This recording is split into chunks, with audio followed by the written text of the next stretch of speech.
Hey guys, Civilian Soldier 762 here, and today I want to show you something I picked up a few months ago, and this thing's just a blast to shoot. It's the Faxon FX910-U. It's a 9mm pistol. Actually the upper is Faxon, the lower is different. I'll explain that when I do a tabletop. So here we go. We've got the Faxon 9mm pistol caliber carbine upper. The designation for it, I believe, is FX910-U, which I'll annotate on the screen.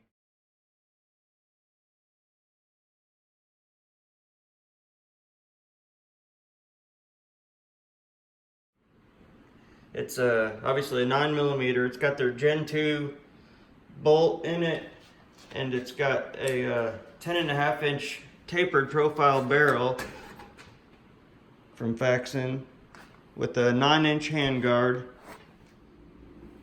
It ships with an A2 flash hider.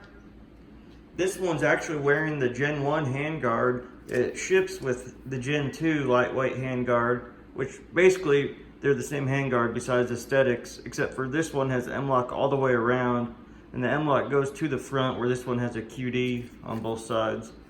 I just prefer M-LOK all the way as opposed to the 369 because I like to use these BCM rail panels and they just feel weird only on the 369. Just makes it kind of awkward shaped, for me anyway. This setup here takes Glock mags. However, Faxon states that this upper and bolt carrier will work with either Glock or Colt pattern mags. So if you already have a Colt lower, then that's a good deal for you if you want to run this upper. So starting from back to front, I guess, we've got the SB Tactical SBA3 with a split fix. I took the Velcro strap on the SB that it came with off and put this split fix on, which is a lot better option. It makes the brace a lot more rigid and it keeps these two tabs from folding up on each other. It's the way to go. These SBA3s are probably the best brace on the market in my opinion, and that split fix makes them even better. Next we've got a Magpul MOE K2 Plus.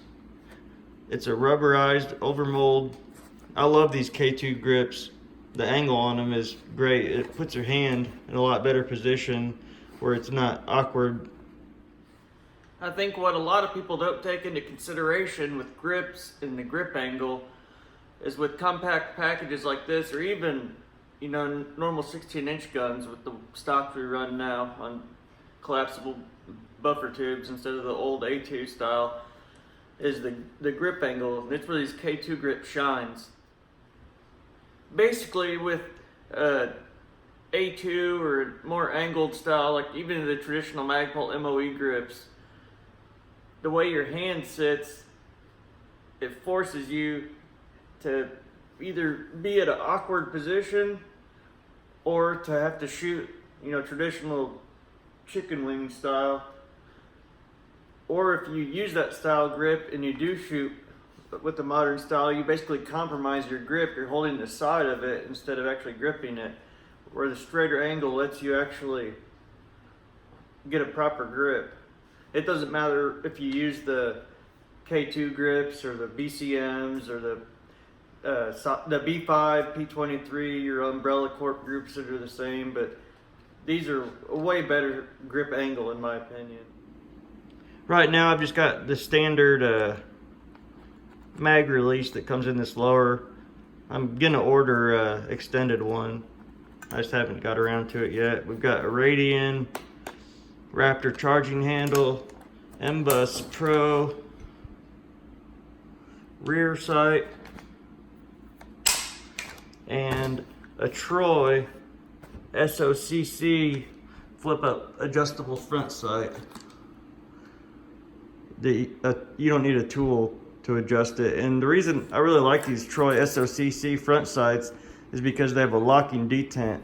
So you can't knock it down without pushing the button here and back. Got a SIG Romeo 5 red dot on it. These SIGs, Hollow Suns, the primary arms, MD-ADS are all excellent red dots, especially for the price. They're really great value dots.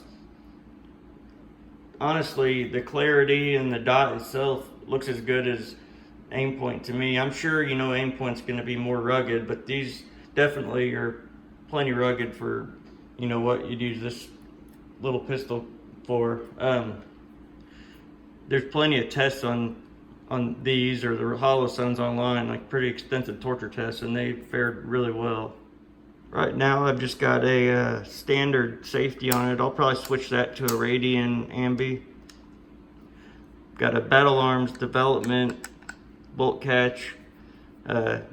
These two screws right here, you can actually take off and replace your ejector, which is pretty nice. This lower is a Moriarty. It's got the fixed trigger guard similar to like an Aero Precision M4E1, which I really like that style trigger guard. Some little humps on front. I guess if you're gonna hold it like that, maybe. Basically, this lower I think is just a rebranded New Frontier Armory. I think they probably just made them for them, and they put their name on them, or maybe they're 80% New Frontiers that they finish out. I'm not really sure how it works, but it's just a billet lower. One more thing people are probably going to ask is why I have the mismatched BCM rail panels on here, and that's just because this is what was laying around on my workbench, so I threw them on. I'll go ahead and order a proper set that match, but they work for now. I really dig these BCM rail panels though. And if you're in the market for a 9mm upper, take a look at these Faxon FX9s. They make them in carbine length, 16-inch with a 15-inch handguard, or the 10.5 with a 9-inch handguard. So right now I've got about $1,200 in this setup the way it sits. I got this upper from Optics Planet for about $520. I think you can get it a little bit cheaper right now, closer to $500 or a little bit under from Optics Planet. They were the cheapest place I found when I got it. It's not completely finished, but it's good enough for now. For the price, they're pretty sweet. If you got any questions, just put it in the comments below. Thanks a lot, guys. Hey guys, Civilian Soldier 762 here. And I wanted to show you probably one of my funnest guns to shoot. It's a little gun to shoot. If you don't have a 9mm carbine or pistol caliber carbine or whatever the fuck you call them, shit. If you don't have a pistol caliber carbine or I guess a pistol caliber pistol in this case, or just a pistol, I guess. Shit. Freaking retard.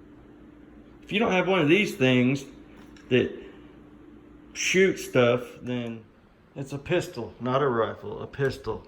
The shoulder thing that goes up makes it a pistol. Fuck, pistol.